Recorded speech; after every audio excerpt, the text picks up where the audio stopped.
Kasama's a Tagalog word. It means together, included. It can mean your companion, your coworker, your company. And we chose that name because this is both of our concepts put together. You know, Genie always wanted to open a bakery, and I always wanted to open a restaurant and run dinner service. And so we're doing breakfast, lunch, and dinner all day, and we work together on this project, and it's a collaboration.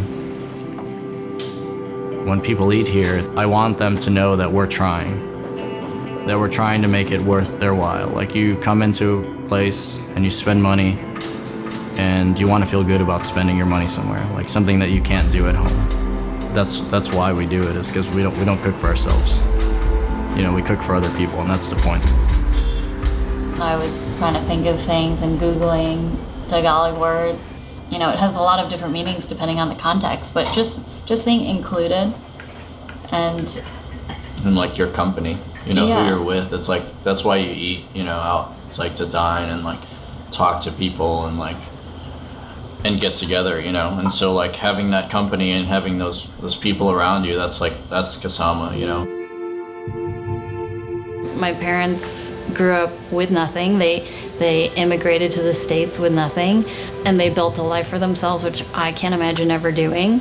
And going through war, like, I can't imagine what psychologically that has done to them, but I always knew what I could make them to make them happy, even if it was just for a moment. And the best part about it was after they ate it, it would be gone. Did you ever expect me to work in a restaurant or to work in food? No. When you were little, then you were interested in baking. You cooked. You baked the birthday cake for every of your friends. Just fantastic. And then I gobbled up your cookies and your the cinnamon apple pie. Sonia had one, and every time that I offered your cookie to Dad, oh, so good. You never ate anything. You were never hungry. I don't know. As far as I'm concerned, you never asked. Maybe that's why you wanted to become chef. There's a lot of guilt, which I had never heard of until I actually saw an Anthony Bourdain episode where he went to Korea, and there was a word for it. They call it han, and it's this word for like the sorrow and hopelessness of every generation that's come before you, that's embedded in your DNA. And like, I heard it, and I was watching it, and my brain, like, I had a flashback of my entire life, like, in this montage when I saw that episode. It's always been baking. I'm not quite sure why. I think I just loved sweets, and I loved sugar and candy, and that was just a way for me to have an excuse to eat it. And, you know, my family was always moving. There were just so many things that I think out of my control. This was the one thing that I could do. If it came out right in the way that I wanted to, have an end result that I was happy with. There's probably some like deep skeletons down there that kind of turned itself into this craft that I do, but it can either go one way or it could go another way, and you know, luckily, hopefully, it turned into something positive, so. I remember watching Jacques Pepin, Martin Yan, like Yan Can't Cook, Julia Child, PBS, like when it, you know, watching daytime TV instead of watching cartoons. I remember finding that interesting. I just dismissed it, and then kind of the culinary education and gave me sort of like some motivation to cook. Like, I'd never thought I was gonna open a Filipino restaurant up until I was like ready to open a restaurant. Honestly, because she works so much, my parents work so much, so like she started at 5 and sometimes she'd be home at like 6 or 7. I would like either eat frozen food, TV dinners, or cook something for myself. So I remember learning to make eggs and sausage or bacon like at a pretty early age. My thing is why isn't it a popular cuisine? I think one of the things about the Filipino culture is hospitality. If you go over to like a Filipino person's house, you're probably gonna ask you if you've eaten or if you want something to drink or something, and they'll give you their shirt off their back. And I never knew he was gonna cook and gonna be that. I mean, I thought it was just, I didn't know he was planning to have a restaurant, cook for people. I said, I mean, they're eating your food. right. She always is like a taste tester. Like if she eats it and there's no reference to her dish at all, I'm not doing the right thing. You know, if I'm changing it, there has to be some reference to her food. Like it has to somehow resemble it in some way or shape or form. Went to Boston University. I majored in biochemistry, molecular biology. But at the same time that I started school, I started my first job in the industry at a bakery in Boston. She offered me a job and she's like, you should come start as a barista. And then I eventually moved into the back as a baker. But then I moved to New York because I figured if I'm gonna continue to cook in restaurants, that's the place to be. Once I left there, I went overseas to learn from some people that I really admired. And then I was either gonna come back and move to LA or Chicago. And then I started working at GT, and that's where I met Tim. And people like don't even realize that we're married, like, or a couple, just because we're busy working, doing our thing, and we try not to let those lines cross. I think part of it for me and starting my own restaurant with Genie is like, you got to put your money where your mouth is, kind of thing. Like, can I do it? Like, can I actually run a restaurant? Can I do the things that I always critique managers and owners were doing? Can I actually do it? There was that question when we first opened, like, even on the first day, where it's like, should I be doing this? Like, what did I get myself into? And it's almost like it's sink or swim, you know? That this is an evolving situation. Literally every day we learn a little bit more. It was weird because like when it first started coming around and you started hearing about cases spreading, we didn't think about it much, you know? It was like, okay, cool, we'll be fine in a month or so or something like that. And then quickly we realized that it's not going away. Germany report. And that we have to start figuring out how we're gonna operate. Coronavirus infections recorded each day in the U.S. has doubled. Nationwide, almost twice as many people are in the hospital tonight than there were just a month ago. And Americans are now dying each day at levels not seen since the worst months of the pandemic. In a way, like a lot of people are like, it's awesome you guys open, like that's brave of you. It's like we didn't have any choice. Like everybody still wants to pick up food or sit down and dine, regardless of what was happening.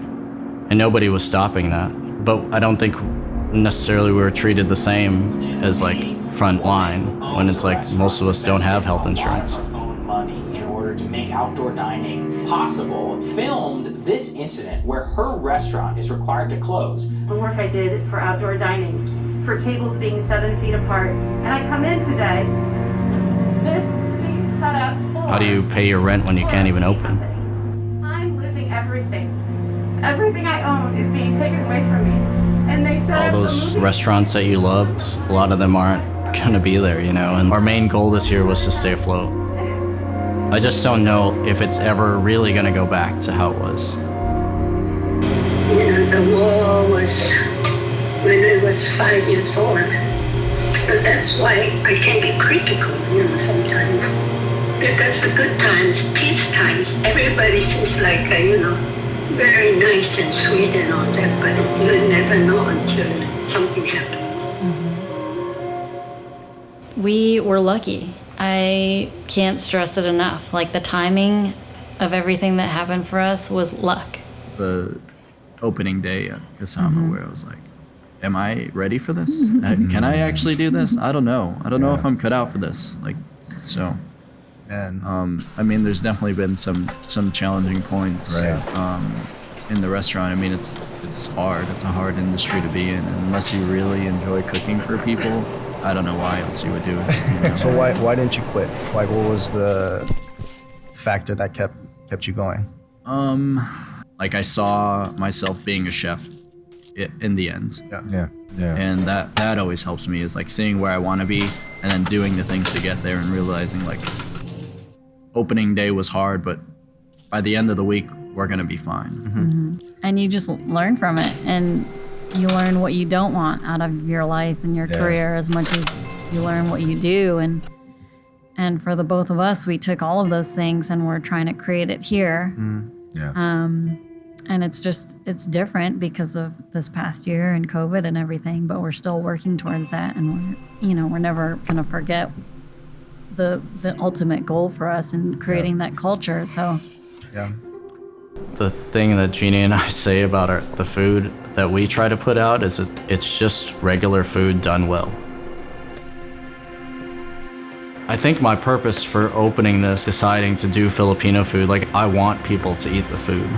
If we're giving people a sausage, egg, and cheese with a Filipino sausage on it, we're executing at a high level with the egg that's cooked, in a steam bath, and the sausage that we've been working on for like 2 years and tweaking the salt and the sugar and the garlic and whatever.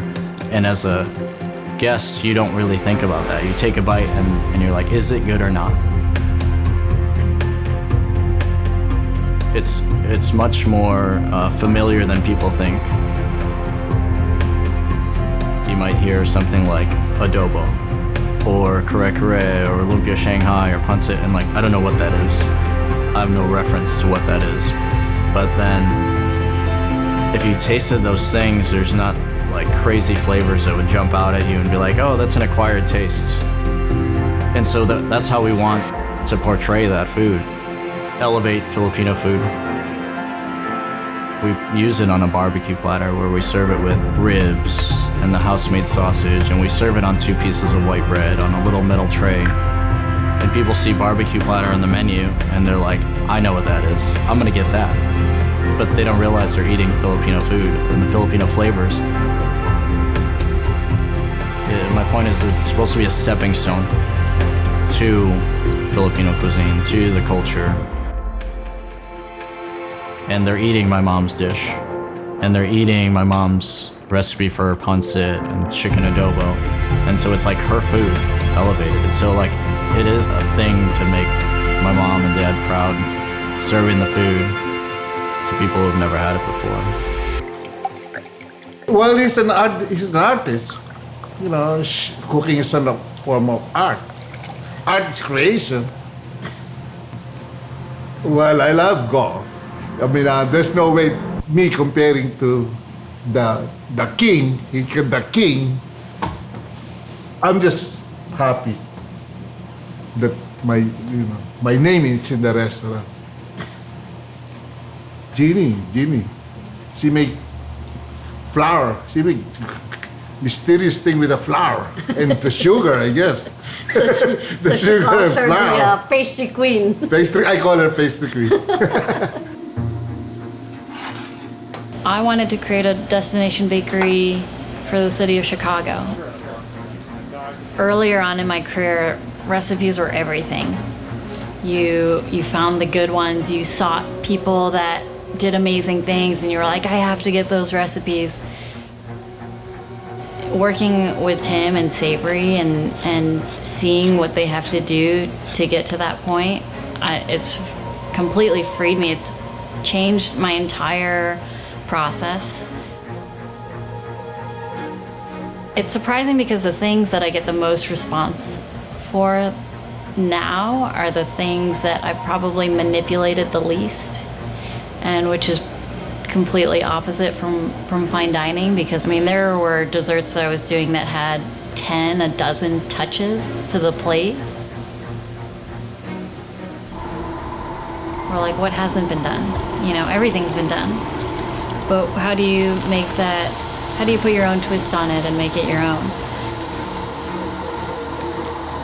There's definitely things that we saw in the Philippines. We want to elevate it a little bit, make it a little bit more refined, but still have those flavors there. And we do a halo-halo dish, which is probably the most identifiable and recognized dessert in the Philippines. So we have a version of that we do, and we do let people take it to go. Just being happy with the end product to give to somebody else. There's always going to be a moment where you can see how that's paid off when you give it to somebody. My wife's always here. She's telling me, like, on those Saturday morning, the line will go all the way around the building. That's very impressive. I want to say to Tim and to Genie, you know, keep working hard, keep doing what they love to do, and more power to them. That's all I want to say. I love both of them. Yeah, to do the best in everything they do, and wish them more success, and to be nice to be part of this community. It's more like a home when people come here. It's just like, oh. You know, making your heart bigger, you know, making so proud of Genie and Tim. You know. I think we genuinely like to see the people that come in here. We have regulars that come in every day, sometimes 3 times a day. We live upstairs, so we're literally inviting people into our home. You have the potential of meeting a complete stranger and then in a moment finding a commonality with them. It's such a short exchange. It's so quick, but like that's what we look forward to every day. And then being able to provide something that hopefully they like, and then they can come back and then get to know them so that you can give them something that they love. That's why we do it, you know, pandemic or no pandemic. You know, we don't cook for ourselves, we cook for other people. And I hope that people can see that it's intentional. You know, we want them to come in here and we want them to feel cared for.